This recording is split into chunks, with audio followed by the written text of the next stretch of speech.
My name is Dannion Brinkley. I'm an international best-selling author, New York Times best-selling author. I am a writer, film producer, and a human being looking at unfolding and lessening the fear of death. I'm a 3-time near-death experiencer. First time struck by lightning, dead for 28 minutes, completely paralyzed for 6 days, partially paralyzed for 7 months, taken 2 years to learn to walk and feed myself. 13 years later, I had to have open heart surgery, and 7 years after that, I had to have brain surgery. Each of those times I had what is now known as the near-death experience. So what I learned from these experiences is what happens after you die. No one ever dies. And so I made it my mission to reduce the fear of death so people can truly empower their lives. Most people who think about death think 3 things. They're going to heaven, they're going to hell, or there is nothing. What there really is a beautiful, magnificent place where you are recognized as a great, powerful, and mighty spiritual being with dignity, direction, and purpose. And once that happens, you come back here. And when you have that knowledge, it changes your focus and your attitude and your perspective. You don't become so philosophical as you become quietly driven to create compassionate empathy. I think the most important thing is we're in a series of cycling changes. Every 25,920 years, a series of cycles occur. It can be seen astrophysically, and it can be seen astronomy, and it can be proven scientifically. And we are there. The Maya speak of it, and the 2012 epics. But this is a cycle of change. We're watching our governments and we're watching our religions and our institutions all crumble and begin to be rebuilding. I think a part of what brings me to Sweden in a 400-year-old city was because this sacred mystical place, born in a place of value and where what is called the Talberg Forum, where people come together to look at issues of the world. There could be no greater place. Last year I met a couple, Anders and Milan, and they were uniquely wonderful as a couple. But they had a dream called the Mindhouse. And in my life, so many people come to me with so many stories and pitches and programs. And theirs just sounded like just another one. But what it felt like moved me. And so I made and carved out the time to come be a part of the forum and to look at what the Mindhouse project is.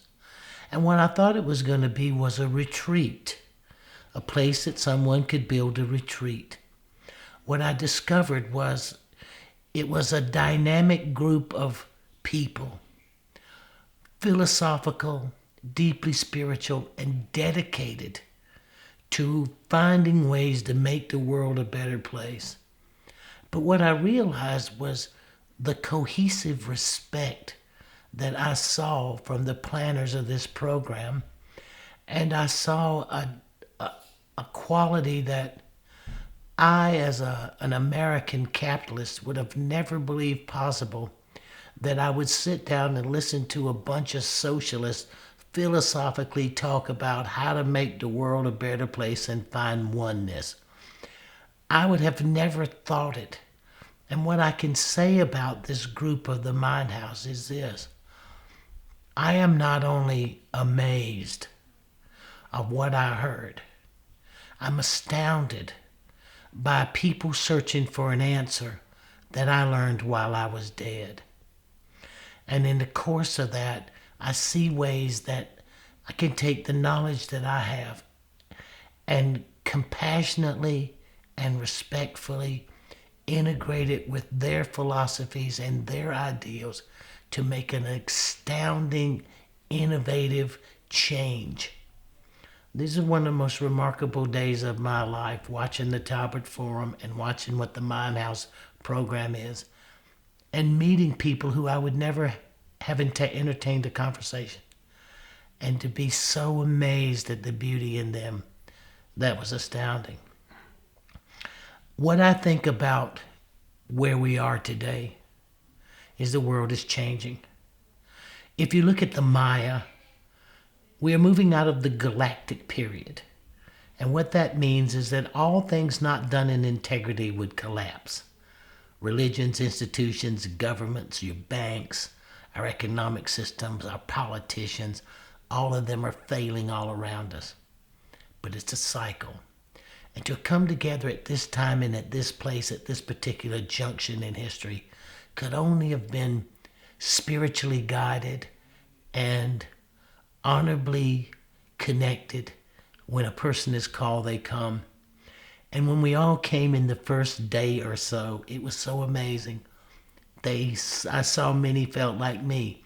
I have no earthly idea what I'm doing here, but I know I'm supposed to be here. After 35 years of studying death, not only did I have near-death experiences, I have spent 35 years studying death. I've been with more than 2,000 people going from this world to the next. And I have been with more than 422 people taking their last breath. When you combine that knowledge with 3 near-death experiences over 22 years, let me tell everybody what happens. Once you lift out of your body and you go down the tunnel and you meet your relatives and your friends, you come to the place of facing yourself. You will see your entire life pass before you in a 360-degree panorama.